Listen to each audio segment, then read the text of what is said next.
মৰমৰ ছাত্ৰ-ছাত্ৰীসকল পোনপ্ৰথমে মোৰ ইউটিউব চেনেলটোলৈ তোমালোক সকলোকে স্বাগতম জনাইছোঁ। আজি মই তোমালোকলৈ লৈ আহিছোঁ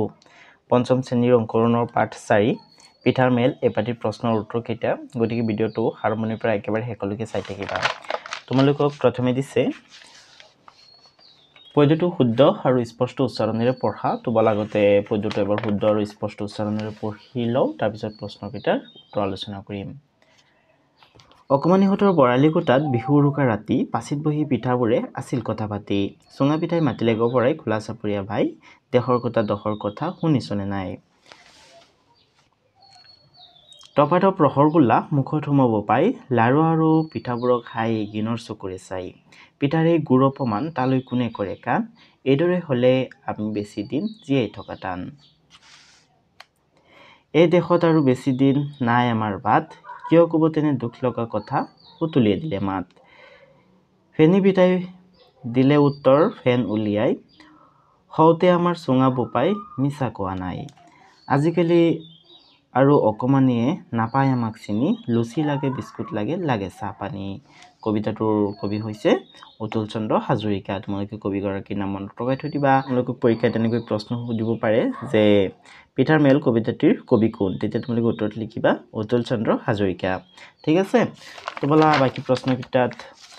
তোমালোকক কি কৰিবলৈ দিছে চাওঁ। তাৰপিছত তোমালোকক দিছে দলত ভাগ হৈ পদ্যটো আবৃত্তি কৰা। তো তোমালোকে দলত ভাগ হৈ পদ্যটো আবৃত্তি কৰিবা, তোমালোকক শিক্ষকে নিশ্চয় সহায় কৰিব। তাৰপিছত আছে পিঠাৰ মেল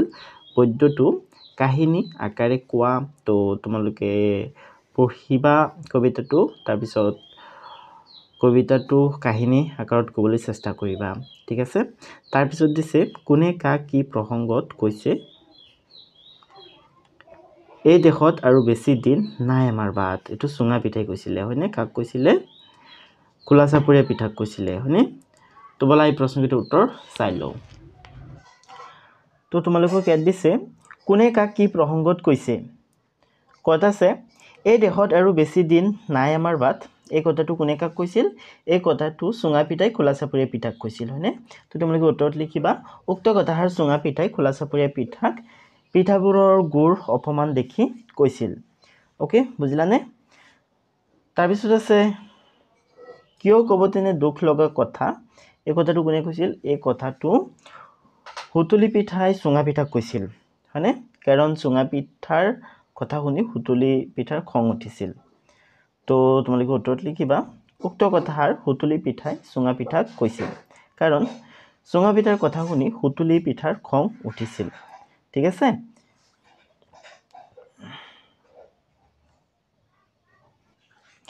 গদ দিছে লাৰু আৰু পিঠাবোৰক খাই গিনৰ চকুৰে চাই, এই কথাটো কোনে কাক কৈছিল, এই কথাটো কৈছিল চুঙা পিঠাই। চুঙা পিঠাই কাক কৈছিল, চুঙা পিঠাই খোলা চাপৰীয়া পিঠাক কৈছিল হয়নে। তো উত্তৰত লিখিবা উক্ত কথাষাৰ চুঙা পিঠাই খোলা চাপৰীয়া পিঠাক পিঠাবোৰৰ গুড় অপমান দেখি কৈছিল। তাৰপিছত দিছে তলৰ খালী ঠাইত বাকচত থকা উপযুক্ত শব্দৰে পুৰোৱা। তো এই তলত যিকেইটা খালী ঠাই আছে, খালী ঠাইকেইটা ইয়াৰ পৰা শব্দ নি পুৰাবলৈ দিছে। তো চোৱা এটা উদাহৰণ দি দিছে অতি অসন্মান মানে অৱমাননা, তাৰমানে গুড় অপমান। তো চোৱা অকস্মাত, অকস্মাত মানে হৈছে হঠাৎ। বিহুৰ আগদিনা, বিহুৰ আগদিনা উৰুকা বুলি কোৱা হয় হয়নে। নেক্সট আছে শস্য আদি থবৰ বাবে বাঁহৰ কাঠিৰে সজা বহল মুখৰ সঁজুলি, যাক আমি পাচি বুলি কওঁ হয়নে। এই গোটেইকেইটা শব্দ কিন্তু ইয়াত আছে, তোমালোকে ইয়াত চাবা বৰালি কোঠা, উৰুকা, পাচি, গপৰাই, গুড় অপমান, হঠাৎ, ঘিন, গোটেইকেইটা শব্দ ইয়াত দিয়া আছে। অ'কে, লৰালৰিকৈ কৰা কাৰ্য গপৰাই, ঘৃণা বা ভাল নোপোৱা ঘিন। নেক্সট আছে বস্তু সামৰি থোৱা কোঠা, যাক বৰালি কোঠা বুলি কোৱা হয়। তাৰপিছত তোমালোকক দিছে পদ্যটোত উল্লেখ কৰা পিঠাৰ নামবোৰ পাচিৰ পৰা বিচাৰি উলিয়াই খালী ঠাইত লিখা। তো পদ্যটিত যিকেইটা পিঠাৰ নাম উল্লেখ কৰা হৈছে, সেই পিঠাকেইটাৰ নাম এই পাচিটোত আছে। তাৰ উপৰি পাচিত আৰু বহুত পিঠাৰ নাম আছে। অ'কে, তো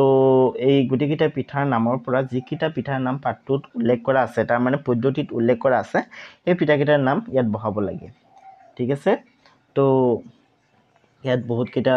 পিঠা আছে তোমালোকে ইয়াত বিচাৰিলে খোলা চাপৰিয়া পিঠা পাবা হুতুলি পিঠা পাবা আৰু ফেনি পিঠা পাবা আৰু চুঙা পিঠাটো ইয়াত দিয়ে আছে তো এইকেইটা পিঠাৰ নামেই পদ্ধতিত উল্লেখ কৰা আছে বাকি তাল পিঠা জেং পিঠা কল পিঠা ক্ষীৰ পিঠা তিল পিঠা বঢ়া পিঠা খোলা চাপৰিয়া পিঠাটো আছে নাৰিকল পিঠা পানী পিঠা গিলা পিঠা টেকেলি পিঠা এইকেইটা পদ্ধতিত দিয়া নাই ওকে তাৰপিছত তোমালোকক 4 নম্বৰত দিছে উত্তৰ লিখিবলৈ দিছে খোলা চাপৰিয়া পিঠা কোনে কি বুলি সম্বোধন কৰিছিল খোলা চাপৰিয়া পিঠাক চুঙা পিঠাই বাই বুলি সম্বোধন কৰিছিল হয়নে তো তোমালোকে উত্তৰত লিখিবা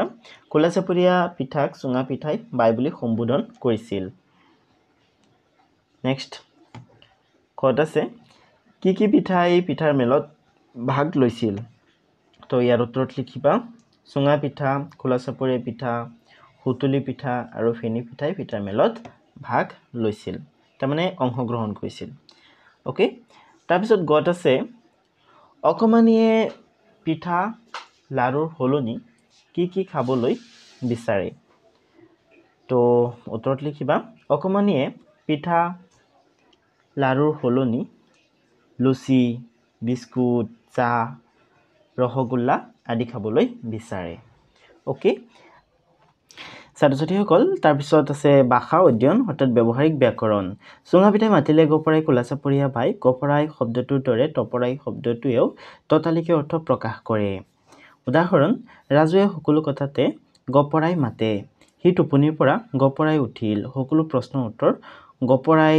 দিয়া সহজ কথা নহয় ওপৰত গপৰাই শব্দটো ব্যৱহাৰ কৰি লিখাৰ নিচিনাকৈ টপৰাই শব্দটো ব্যৱহাৰ কৰি তিনিটা বেলেগ বেলেগ বাক্য লিখা তো ছাত্ৰ-ছাত্ৰীসকল ইয়াত তোমালোকক কৈছে যে এই গপৰাই শব্দটোৱে ততালিকে কৰা বুজায় আৰু এই টপৰাই শব্দটোৱেও ততালিকে কৰা বুজায় তাৰ মানে এই শব্দকেইটাৰ মানে এই গপৰাই আৰু টপৰাই এই দুটা শব্দৰ অৰ্থ একেই হয় ঠিক আছে আৰু এই গপৰাই শব্দকেইটাৰ ইয়াত তিনিটা বাক্য লিখি দিছে সেম তোমালোকক তিনিটা বাক্য টপৰাই শব্দটো কৰি লিখিবলৈ দিছে ঠিক আছে এই গপৰাই আৰু টপৰাই এই দুটা শব্দই ততালিকে অৰ্থ প্ৰকাশ কৰে তাৰ মানে সোনকালে বা তৎক্ষণাত তেনেকৈ অৰ্থ প্ৰকাশ কৰে ঠিক আছে তো তোমালোকে বাক্যকেইটা এদৰে লিখিবা মই তোমালোকৰ কাৰণে লিখি নিছো ৰহিমে সকলো প্ৰশ্নৰ উত্তৰ টপৰাই দিয়ে তাৰ মানে তৎক্ষণাত দি দিয়ে নেক্সট আছে ছোৱালীজনীয়ে চকলেটটো টপৰাই খালে ঠিক আছে দীপেনে টপৰাই সমস্যাটোৰ সমাধান উলিয়ালে বুজিলানে তো এদৰে তোমালোকে এইকেইটা লিখি ল'বা বাক্যকেইটা সহজ হয় একেবাৰে তাৰপিছত তোমালোকক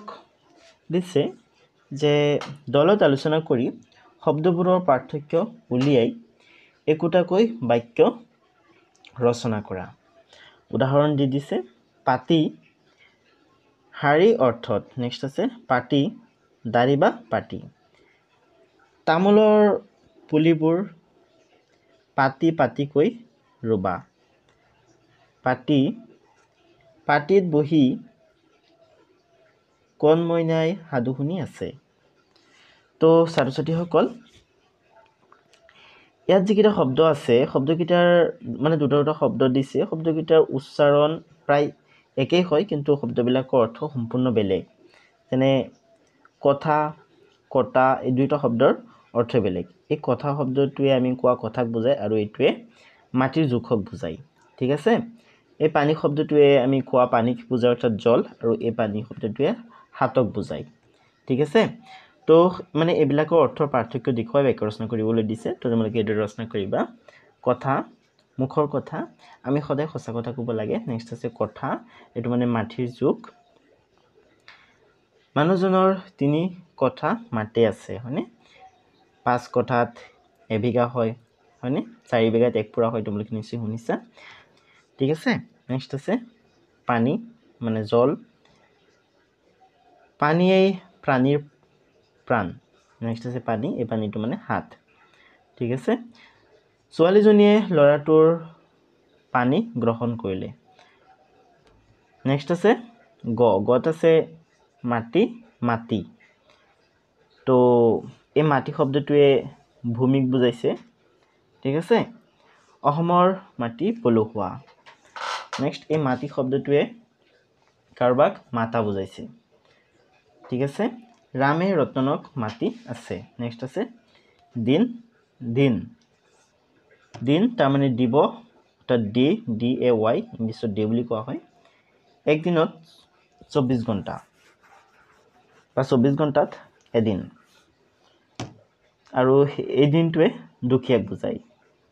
দিনক সহায় কৰিব লাগে তাৰ মানে দুখীয়াক সহায় কৰিব লাগে নেক্সট আছে কালি কালি মানে পাৰ হৈ যোৱা দিন তাৰ মানে yesterday ঠিক আছে পাৰ হৈ যোৱা দিন তুমি কালি কলৈ গৈছিলা নেক্সট আছে কালি এই কালিটোৱে মানে এৰিয়া বুজাইছে ঠিক আছে গণিতৰ যোগ ত্ৰিভুজৰ কালি উলিয়াব পাৰানে তো প্ৰশ্নবোধক চিন হ'ব নেক্সট আছে খালি খালি এই খালি শব্দটোৱে খুদা বুজাইছে অৰ্থাৎ মানে একেবাৰে একো নথকা মানে নিহাই খালি ভাত খাব নোৱাৰে নেক্সট আছে খালি মানে বক্ষণ কৰা মানে খোৱা আৰু ঠিক আছে মাক দেউতাক বাহিৰলৈ যাওঁতে ৰাহুলে সকলো খাই খালি কৰিলে ইয়াত তোমালোকক দিছে জানো আহা লাৰু আৰু পিঠাবোৰক হাই গিনৰ চকুৰে চাই ওপৰৰ আৰু শব্দটোৰ দৰে আন কিছুমান শব্দ আছে যিবোৰৰ কোনো পুৰুষ বচন আৰু বিভক্তিতেই ৰূপৰ সলনি নহয় যেনে এতেকে বা নতুবা নাইবা অথবা কিন্তু অথচ আদি এনে ধৰণৰ শব্দ এই শব্দবোৰকে অব্যয় পদ বোলে তো ছাত্ৰ ছাত্ৰীসকল তোমালোকে যিকেইটা শব্দ দেখিছা হেতেকে বা নতুবা নাইবা অথবা কিন্তু অথচ এই শব্দবিলাক হৈছে অব্যয় পদ আৰু এই অব্যয় পদকেইটা যিকোনো পুৰুষত যিকোনো বচনত যিকোনো বিভক্তিত ইহঁতৰ ৰূপৰ কোনো ধৰণৰ সলনি নহয় তাৰমানে এইকেইটা এনেদৰেই থাকে ঠিক আছে তো এইকেইটা হৈছে অব্যয় পদবিলাকে বেসিক্যালি দুটা শব্দক বা দুটা বাক্যক লগ লগায় ঠিক আছে তাৰপিছত তোমালোকক ইয়াত কিবা কি কৰিবলৈ দিছে চোৱা ইয়াত তোমালোকক কৈছে যে নাওখনত দিয়া অব্যয় পদেৰে তলৰ বাক্যকেইটা সম্পূৰ্ণ কৰা এই নাওখনত কেইটামান অব্যয় পদ দিয়া আছে হেতেকে গতিকে নাইবা যিহেতু দেখোন কিন্তু আৰু বা তো এই অব্যয় পদকেইটা ব্যৱহাৰ কৰি এই খালি ঠাইকেইটা পূৰ কৰিব লাগে তো চোৱা ৰমলা আৰু ৰহিমলা দুয়ো ভাই ভনী ঠিক আছে ইয়াত বহিব কি আৰু মই আৰু তোমালোকৰ কাৰণে ইয়াত বহাই থৈছো তোমালোকে এই আৰুটো ইয়াত আনি বহাই দিবা ঠিক আছে তাৰ পিছত আছে বিদ্যাই পৰম ধৰ্ম গতিকে মনোযোগেৰে পঢ়া শুনা কৰিব লাগে ইয়াত বহিব গতিকে ঠিক আছে গতিকে ক'ত আছে এইটো হৈছে গতিকে নেক্সট আছে এটা গড় নাইবা এখন চকীৰ ছবি আঁকা ইয়াত কি বহাব লাগিব নাইবা ঠিক আছে ইয়াত আছে নাইবা নেক্সট আছে দেখুন কাহিনী শুনিও দেখুন ৰস পোৱা যায় ইয়াত কি বহিব দেখুন ঠিক আছে ইয়াত আছে দেখুন মই আজি খেলিবলৈ নাযাওঁ যিহেতু কাইলৈ মোৰ পৰীক্ষা আছে ঠিক আছে ইয়াত বহিব যিহেতু তো ইয়াৰ পৰা চাইছে তোমালোকে লিখিবা ঠিক আছে মোৰ হাতৰ লেখা ধৰিব নোৱাৰিলে তোমালোকে ইয়াৰ পৰা চাইছে শব্দকেইটা লিখি ল'ব পাৰা ওকে তাৰ পিছত আছে জ্ঞান সম্প্ৰসাৰণৰ 1 নম্বৰত দিছে আকস্মিক বক্তৃতা অনুষ্ঠান পাতি তলৰ বিষয়বস্তুৰ বিষয়ে কোৱা চুঙা পিঠা উৰুকা ৰসগোল্লা বা ৰসগোল্লা বিহুবান ফেনী পিঠা বিহু নাৰিকলৰ লাৰু তিল পিঠা তো ছাত্ৰ ছাত্ৰীসকল আকস্মিক বক্তৃতা অনুষ্ঠান পাতি এবিলাকৰ ওপৰত তোমালোকক বক্তৃতা দিবলৈ দিছে ঠিক আছে তো তোমালোকে শিক্ষকৰ সহায় লৈ বিদ্যালয়ত আকস্মিক বক্তৃতা অনুষ্ঠান পাতিবা আৰু পাতি এবিলাকৰ ওপৰত বক্তৃতা দিবা ঠিক আছে তাৰমানে এবিলাকৰ বিষয়ত তোমালোকক বহলাই ক'ব লাগিব মানে ঠিক আছে চুঙা পিঠা কেনেকৈ বনোৱা হয় কেনেকৈ খোৱা হয় কোনটো সিজনত বেছিকৈ খোৱা হয় কি বস্তু লাগে চুঙা পিঠা বনাবৰ কাৰণে ঠিক আছে মানে তেনেকৈ মানে ডিটেইলত এবিলাকৰ বিষয় ক'ব লাগিব তাৰ পিছত আছে দলত আলোচনা কৰি লিখো আহা দলত আলোচনা কৰি প্ৰশ্নবিলাকৰ উত্তৰ লিখিবলৈ দিছে তো চোৱা প্ৰথমটো প্ৰশ্ন হৈছে তোমালোকৰ ঘৰত বিহু আৰু আন আন উৎসৱত কি কি পিঠা বাজে আৰু পুৰে তো এইটোতো তোমালোকে নিজে লিখিব লাগিব তোমালোকৰ ঘৰত বিহু বা বেলেগ উৎসৱত ঈদ পূজা বা বেলেগ উৎসৱত কি কি পিঠা বাজে আৰু পুৰে সেইটো তোমালোকেহে জানিবা তো মই কেইটামান পিঠাৰ নাম ইয়াত লিখি দিছোঁ তোমালোকৰ ঘৰত যদি বেলেগ পিঠা বা কিবা কিবি বনাই সেইবিলাকৰ নাম ইয়াত লিখিবা ঠিক আছে টেকেলি পিঠা গিলা পিঠা পানী পিঠা সুতুলি পিঠা ফেনী পিঠা চুঙা পিঠা নাৰিকল পিঠা তিল পিঠা বৰ পিঠা আদি ওকে তাৰপিছত খত দিছে যে পদ্যটোত থকা পিঠাবোৰৰ বাহিৰে কি কি অসমীয়া পিঠা আৰু জলপানৰ নাম জানা তো পদ্যটোত যিকেইটা পিঠাৰ নাম দিয়া আছে সেইকেইটাৰ বাহিৰে আৰু কি কি অসমীয়া পিঠা আৰু জলপানৰ নাম তোমালোকে জানা লিখিবলৈ দিছে তো মই ইয়াত কেইটামান পিঠাৰ নাম লিখি দিছোঁ তোমালোকে এইকেইটাৰ নাম লিখিব পাৰা যে টেকেলি পিঠা গিলা পিঠা পানী পিঠা নাৰিকল পিঠা তিল পিঠা বৰ পিঠা ক্ষীৰ পিঠা কল পিঠা তাল পিঠা জেং পিঠা আদি তাৰপিছত গত আছে তুমি দেখা আৰু কোৱা কিছুমান পিঠা আৰু লাড়ু ছবি আঁকি তাৰ তলত নামবোৰ লিখা তো ছাত্ৰ-ছাত্ৰীসকল মই 4টা পিঠাৰ নাম আৰু ছবি স্ক্ৰীনত দি দিছোঁ তোমালোকে ইয়াৰ পৰা চাই ছবি আৰু নাম লিখি লোৱা তাৰপিছত তোমালোকক দিছে যে যিকোনো এবিধ লাড়ু বা পিঠাৰ প্ৰস্তুত প্ৰণালী সম্পৰ্কে গৰত সুধি টোকা বহীত লিখা তো এইটো তোমালোকে তোমালোকৰ মা-দেউতাকৰ সহায় লৈ নিজে নিজে কৰিবা বা শিক্ষকৰ সহায় লৈ নিজে নিজে কৰিবা তাৰপিছত গত আছে প্ৰকল্পত তোমালোকক দিছে পদ্ধতিৰ কথাখিনি নাটকৰ ৰূপত লিখি অভিনয় কৰা তো এইবিলাক তোমালোকে শিক্ষকৰ সহায় লৈ নিজে নিজে কৰিবা আৰু এইকেইটা পৰীক্ষাত নাহে ঠিক আছে তো আজিৰ ভিডিঅ'টো ইমানেই আছিলে ভিডিঅ'টো চাই কেনে পালা কমেণ্ট কৰি জনাবা ভিডিঅ'টো চাই ভাল লাগিলে ভিডিঅ'টোত লাইক কৰি দিবা